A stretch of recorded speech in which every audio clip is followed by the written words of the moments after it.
जय माता दी। स्वागत है आपका माँ प्रमाणी कृपा @अनीता धार्मिक ज्ञान चैनल पर। आज मैं आपको दशा रानी की तीसरी कहानी सुनाने जा रही हूँ। आप ध्यानपूर्वक सुनिएगा। आपको ये कहानी पसंद आए तो आप इस वीडियो में अंत तक बने रहिएगा और अंत में आप इस वीडियो को शेयर जरूर करिएगा अपने परिवारजनों के साथ में।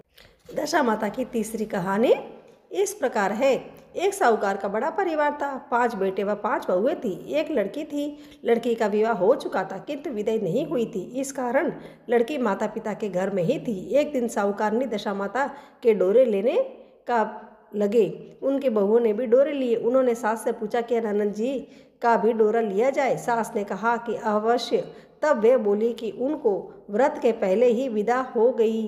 तब सास ने कहा कि मैं पूजा का सब सामान साथ में दे दूंगी, वह अपने घर जाकर पूजा कर लेगी। लड़की ने दशा माता का डोरा ले लिया, परंतु पूजन के पहले ही उसके ससुराल से उसके पति लेने आ गए। माता ने विधि पूर्वक लड़की की विदाई की, पूजा का सब सामान रख दिया।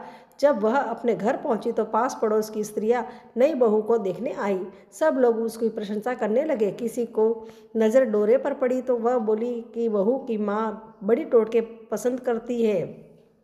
इतना जेवर होते हुए भी 2 तागे सूत के उसके गले में क्यों पहना दिए हैं। सास, ननद, देवरानी, जेठानी, घर की सभी स्त्रियां बैठी तो उसी डोरे की सभी ने निंदा की। बहू का जी उब गया। तब उसने डोरे को तोड़कर जलती हुई भट्टी में डाल दिया। डोरे में आग लगते ही उनके सारे घर में आग लग गई। सब अपने अपने प्राण बचाकर भाग निकले। तब जलते घर में वह स्त्री पुरुष दोनों ही रह गए थे। दोनों जने भी गांव छोड़कर चले गए। आगे स्त्री, पीछे उसका पति। दोनों चलते चलते उस गांव में पहुंच गए जहां की वह लड़की थी।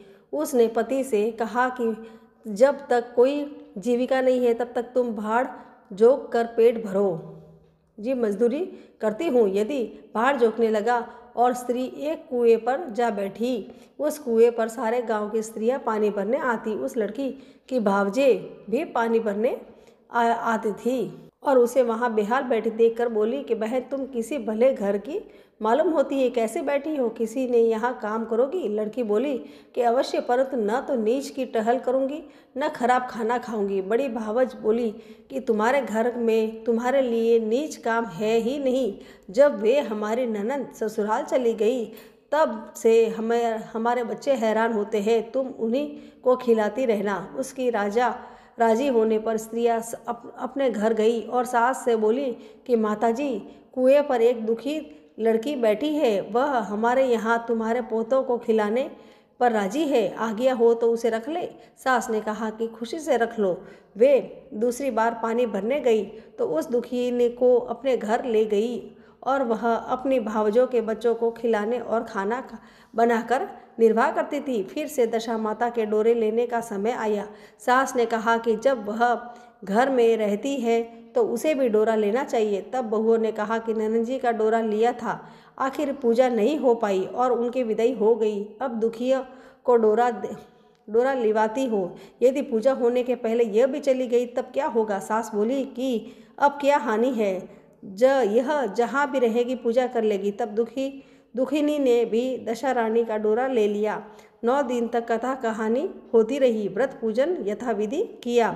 घर में गोबर से चौका लगाया, चौका पूरा और पूजा की तैयारी करने लगी। तब दुखिनी बोली कि भाभी, मुझे फटा पुराना कपड़ा मिल जाए तो मैं भी स्नान कराऊं। तब बहुओं ने सास से पूछा कि हमारे पास ननद जी की साड़ी रखी है, कहीं इसे दे दे? सास ने कहा कि हाँ, दे दो। पुरानी साड़ी लेकर दुखिनी स्नान करने गई। उसने सिर से स्नान करके साड़ी पहनी और गीले बाल बिखराए हुए घर आई। यहाँ पूजा आरंभ ही हो गई थी कि ज्यों ही पूजा में आकर बैठी एक भावज ने कहा कि साक्षात ननद की ऊनहार है।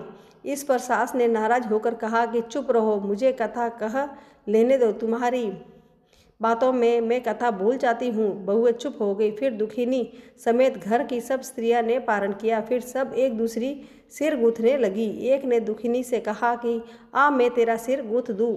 सिर गूंथते हुए बोली कि जैसे गूंथ उसके सिर में है वैसे ही गूंथ हमारी ननद के सिर में भी थी। इस पर साहूकारनी बोली कि मेरी लड़की अपने ससुराल में सुख देख रही होगी, उसकी तुम कहाँ इस दुखनी से तुलना करती हो? सास ने बहू को डांट दिया।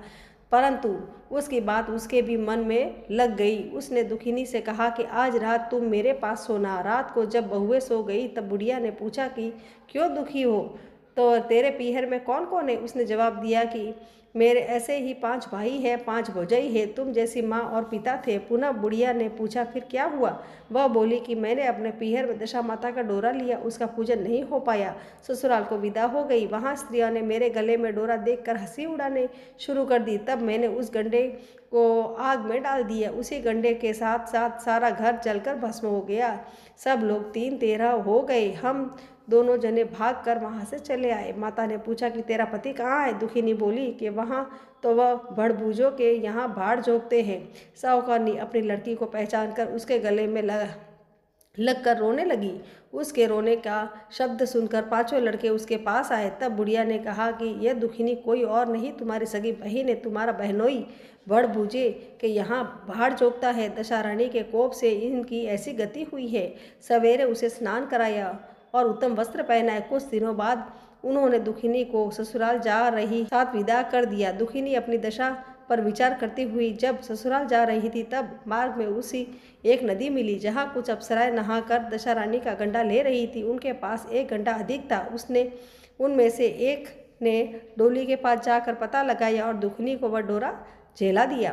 तब दुखिनी ने घर पहुंचकर उसकी सास और देवरानी जेठानी सब उसकी बाट देख रहे थे। दुखनी ने कहा कि तुम लोगों ने पहले दशारानी के डोरे को निंदा की थी, इसलिए सब का बिछो हुआ है। घर का धन धान्य स्वाहा हो गया है।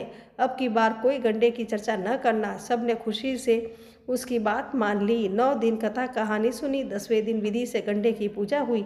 7 सुहागिनें न्योते गई। मेहंदी आदि से उनका श्रृंगार कराकर आंचल भरे गए। इस प्रकार खुशी से दशारानी का पूजन हुआ। दशारानी ने जैसे दुखनी की दशा फेरी उसी प्रकार सब पर कृपा करना। इस प्रकार मेरी दशारानी की तीसरी कहानी समाप्त हुई। अगर आपको यह कहानी अच्छी लगी है तो मेरे इस वीडियो को लाइक करें, चैनल को सब्सक्राइब करें और अपने दोस्तों के साथ शेयर करें। जय माता दी।